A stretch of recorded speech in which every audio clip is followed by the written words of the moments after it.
Hi everybody, this is Leo Volont. Welcome to my home, an informal evening with Leo Volont. Tonight we'll be discussing a comment I got in regards to my recent editorial rewrite of my video, The Faculty of True Discernment. Juanita Cushing asked me, how true is true when there's wiggle room caused by biases influenced by one's personal life experiences? Well, okay, let's get started.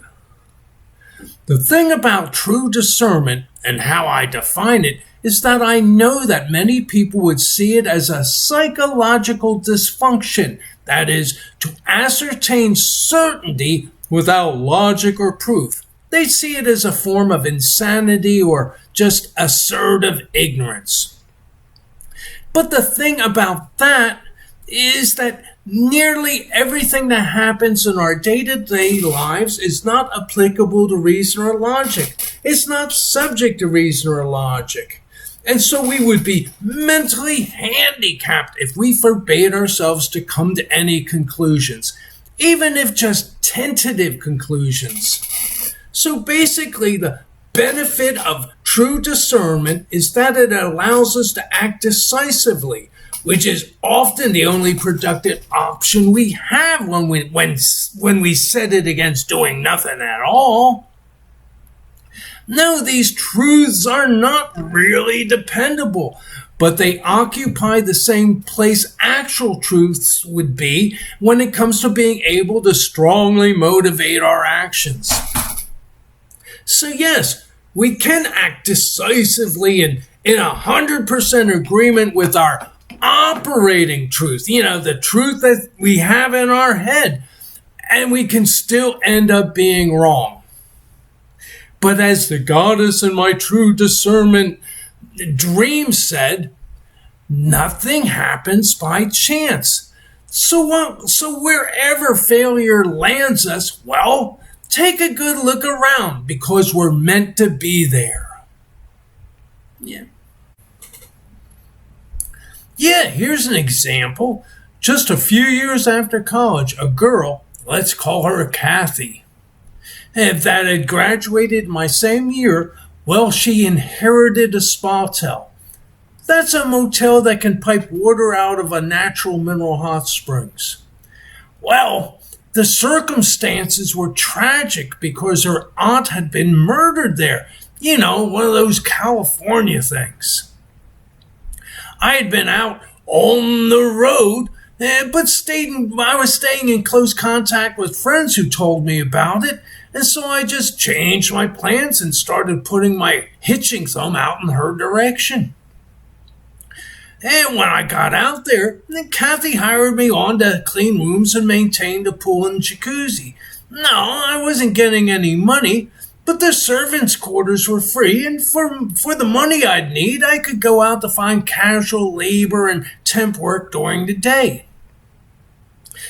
Although I looked penniless, I had enough money in an old bank account to buy a motorcycle so I could get around.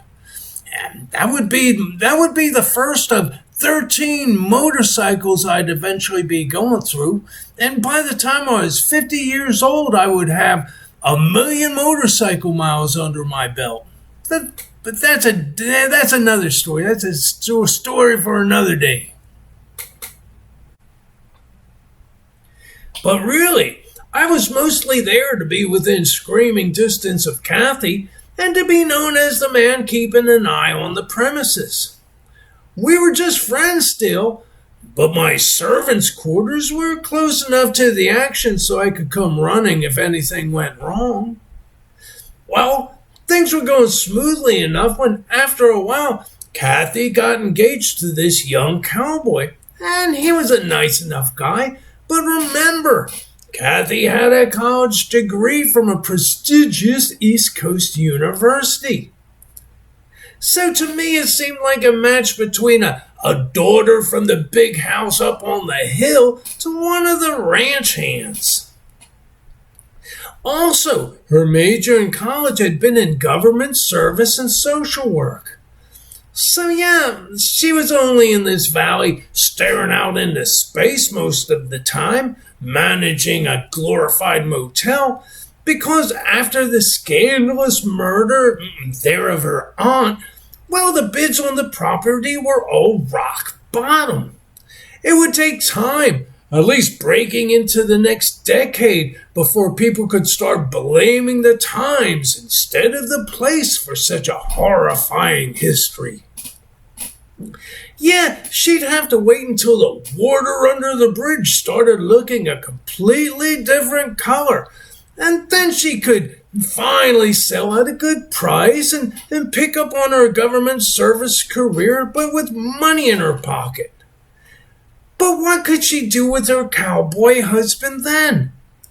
Ambitious career social work is city work, and the city she'd be going to wouldn't be on the rodeo circuit.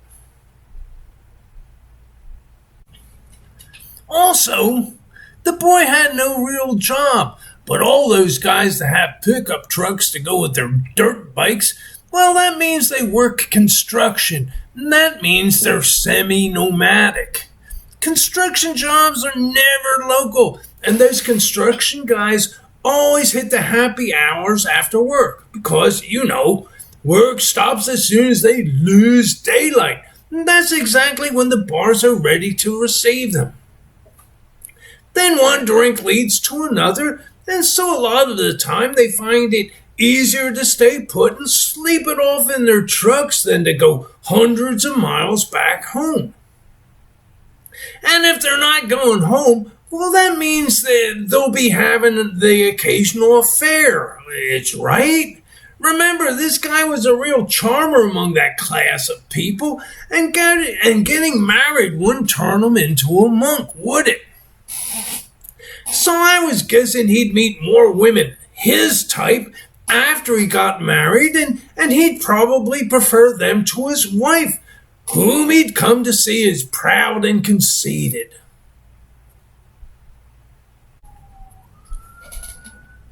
So as it happened, we were sitting around the pool one evening, and I felt compelled to tell them that they were both very nice people, but I didn't see what the chemistry was between them, and I wondered why they needed to get married to do what they were doing, which was probably a lot of good, clean, and healthy fun. But after that, well, it all seemed vague to me how their future could work out, and I stopped there. I thought I might have really been stepping over the line, not minding my own business. But it turned out that in a strange way, what they heard had the feeling of truth for them. And they almost immediately dropped the engagement and went back to just dating, then to not dating. Well, they slowly drifted apart. Then about 6 months later, she got engaged again, but this time there was chemistry. The guy was as close to Prince Charming as I'd ever seen. As I not only liked him, I respected this guy too. He had gone to one of the California universities, and they looked like they belonged together. They even both had dimples. It was said to be some kind of a dream marriage. It was happy forever after kind of stuff. And God bless him for it.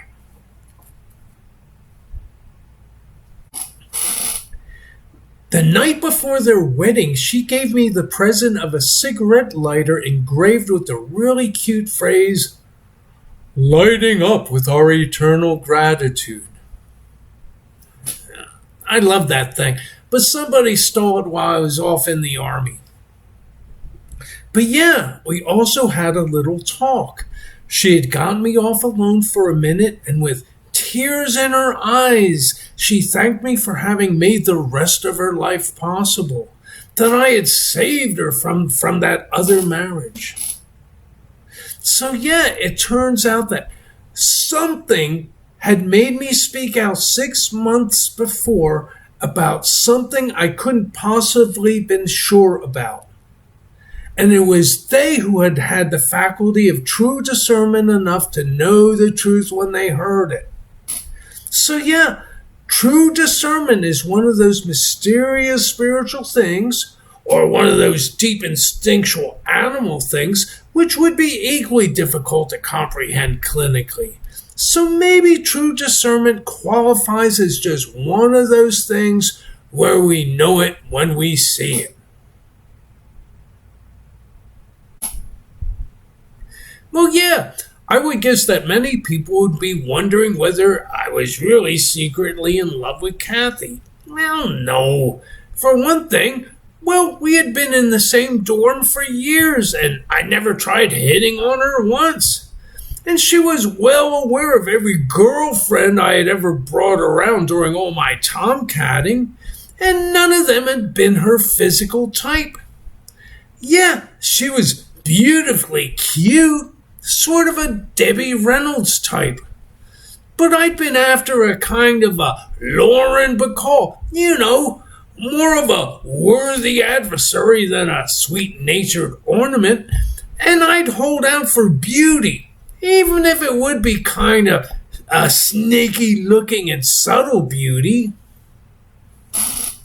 But Kathy had a remarkably good heart, and she had been part of a really tight social circle back in college. And so that's why I was there for her, all while I had nothing else more important to do than just to make sure she was okay. Really, I think that sometimes being a friend transcends love, doesn't it? Yeah.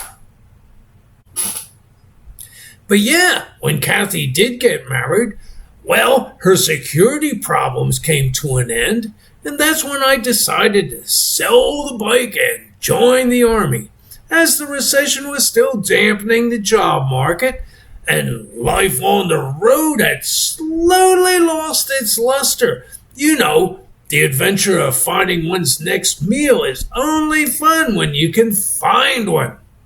And the Army would be an adventure that would come with 3 meals a day. Oh, and here's a little piece of 20th century Americana. That nobody called it homelessness back then. No, man, we were all on the road, like the Jack Kerouac book. Being homeless would have sounded really uncool. But yes, I bussed up to San Francisco, got a room at the Y, and spent 2 weeks going to the public library to study for the Army entrance examination, which they say you can't study for, but there's no test I've ever seen that you can't get some extra points by studying for it first. And then I went and joined up. Yeah, and I swore myself in. But my orders didn't kick in for 30 days, and so I had a month to enjoy San Francisco. But then there was the Army, and that would provide me with the next chapter in my life.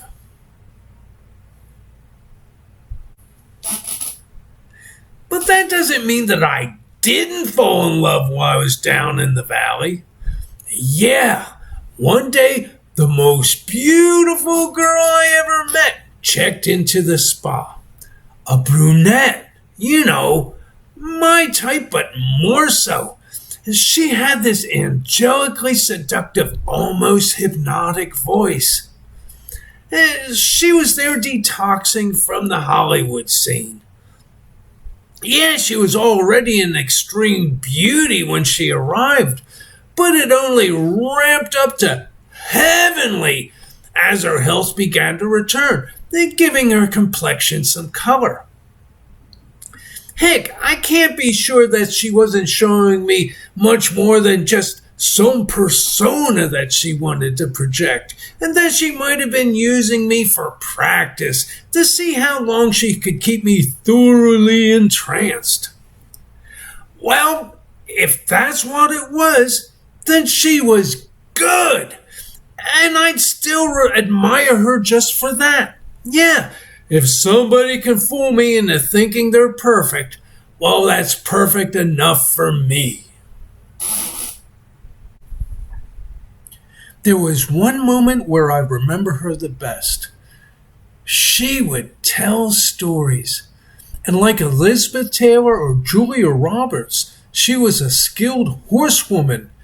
And she told me about the time she'd been out on a ride on some fine spirited black stallion, not just some pony, and his name was Blackie. Well, they happened upon a rattlesnake, and Blackie bolted into a crazed gallop. And so she stood up in the stirrups and she leaned forward and hugged the horse by the neck and softly repeated again and again in the horse's ears, "You're okay, boy. You're okay, boy. You're okay, boy." And Blackie the stallion all at once got the message and slowed to a trot. Well, she kissed the horse on top of its head and used both hands to thump his neck in appreciation, all while showering with, "Good boy, Blackie, good boy, Blackie," as she took back up the reins. Well, getting to that point of the story, then she looked me square in the eye. It's projecting her beauty in a kind of inspired radiance. And she delivered the last line of her story saying, "They understand, you know." Heck, if that horse could understand, well, it's a pretty sure bet that I could too. For some reason, I really connected with that story. For years, I had had spiritual dreams with the horse and rider motif, and then suddenly this beautiful girl, it tells me in an instant what they had all meant. Perhaps that was my first exposure to that wonderful feeling you get when true discernment kicks in. Yeah, I hope that girl had a good life. I'll always think of her as being as close to a goddess as I'd ever meet on earth. And even if she was just playing a part. No, thank you, everybody. That's my video. It's